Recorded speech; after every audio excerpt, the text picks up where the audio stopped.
Ayan, magandang araw mga kababayan, mga kapugong biyahero, magandang buhay.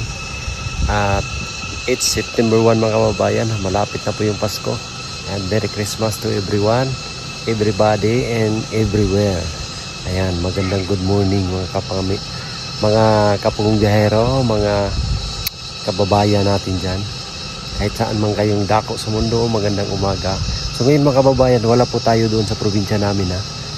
So, nandito po tayo ngayon sa kabundukan, sa kagubatan. Makikita nyo mga kababayan, no? Talagang nasa gubat, kaya lang mayroong daanan dito mga kababayan. So nandito kami ngayon sa isang misyon. Nandito kami sa Bukidnon. Kasama natin si Sir Paul at saka si Ralph. Kaming tatlo po yung nandito. Si Madam po ay hindi sumama sa amin ngayon kasi walang maiwan doon sa bahay. Hindi pa dumating sina Junjun at si Ider, kaya nagpaiwan lang siya para may tao doon mga kababayan. Marinig natin yung mga kuligligo. So isang sityo or isang pamayanan dito mga kababayan ang pinuntahan namin. Yan, tingnan nyo po yung mga bahay nila. Napakasimple. So tinanong namin sila, ang tribo nila is Matigsalog. So andito tayo mga kababayan ngayon. Si Sir Paul nandun na naghatid ng tulong. So tayo naman nasa likod tayo ng kamera. Tayo yung magbahagi sa inyo ng lugar nila o yung kapaligiran dito para malaman nyo, makita nyo yung mga pinupuntahan namin. Kaya tara, let's go. Yan mga kababayan, nandito kami ngayon sa kabundukan. So maigi, meron na silang daanan dito, kaya nakapasok yung sasakyan namin. So ito po ay part ng Bukidnon, sa San Fernando Bukidnon mga kababayan. Yung daanan nila dito is bagong gawa pa lang, hindi pa na semento. So thankful kami kasi may daanan na. So sila din mga kababayan, kung masaya din sila kasi meron ng daanan dito. So easy access na lang sila. So makikita natin talaga yung mga puno dito. Ayan, nasa liblib po ito mga kababayan yung kanilang lugar. Tingnan po yung mga bahay, napakasimple. Ayan, makikita natin, no? Talagang grabe mga kababayan. Isang lugar na nasa kagubatan ba lang o nasa kabundukan. Kung wala sigurong daanan dito, talagang puro puno pa to dito lahat. Ayan, ayan, meron pa silang flood control dito. Kahit nasa bundok na, merong flood control. Tingnan nyo mga kababayan ha.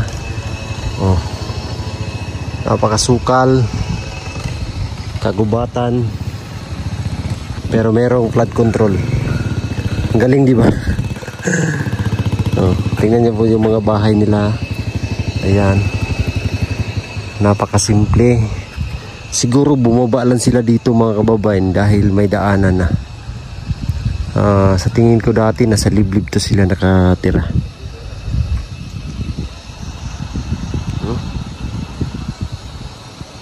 Makikita natin talaga puno. Ang lapad nito ha, siguro pababa to nasa mga 20 feet. Ang galing.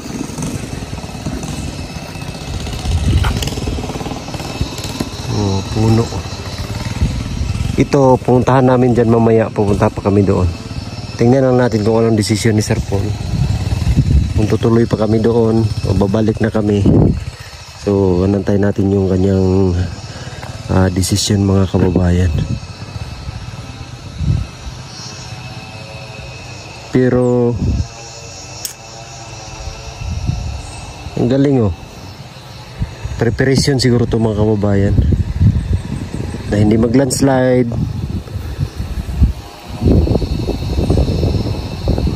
Saka hindi makakakit siguro ang tubig dito. Ang galing na. Grabe na. Kita natin marinig natin dito kuliglig.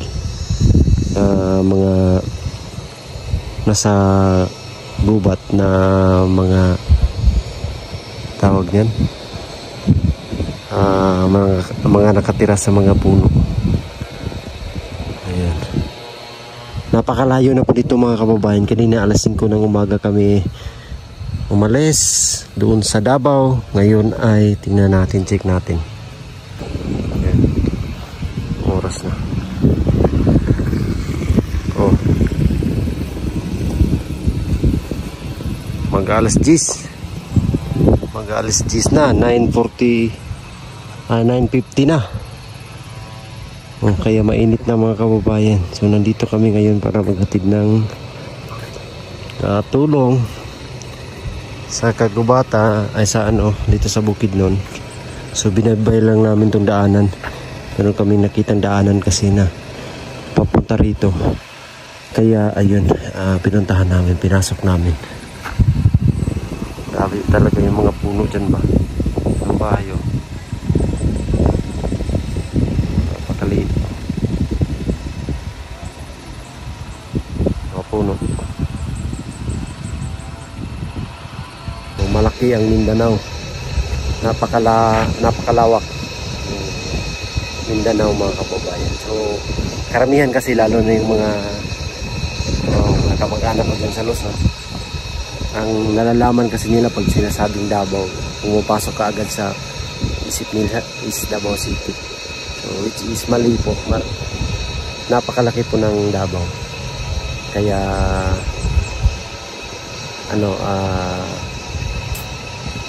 dapat nyong malaman na ang Davao is napakalaki. Napakalaki talaga. So, ang Davao City, yun yung tinitirahan namin. Miral, Davao City, dyan kami sa Davao City. Sila Maylin, part pa rin ng Davao City yung lugar nila. Si Maylin, sina Badiday, sina Dali, yan, part ng Davao City yan. Pero yung kina Russell ay Agusan, kay tawag nitong Neri is Bukidnon. Ayan, yan yung mga lugar. So ang Pugong Biyahero Team mga kababayan ay hindi lang nag-iikot sa Davao, which is yung mga maraming lugar gaya nito, Bukidnon, ay pinupuntahan din namin yan. Punta kami ng Agusan, Surigao, kahit hindi pa namin nalibot lahat, pero gusto kong malibot namin mga kababayan yung buong Mindanao. Sana nga makarating pa kami sa iba't ibang lugar sa mga hindi pa namin napuntahan. Kaya sana ay gawayan kami ni Lord palagi. Ano yan?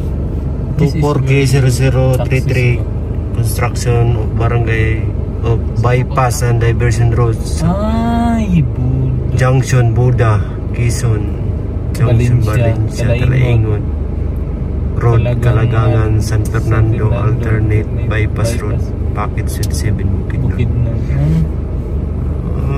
Ulticon, Inders. Tapos, Tagos nga. Tapos sa Doon sa Buda, sa Kuan.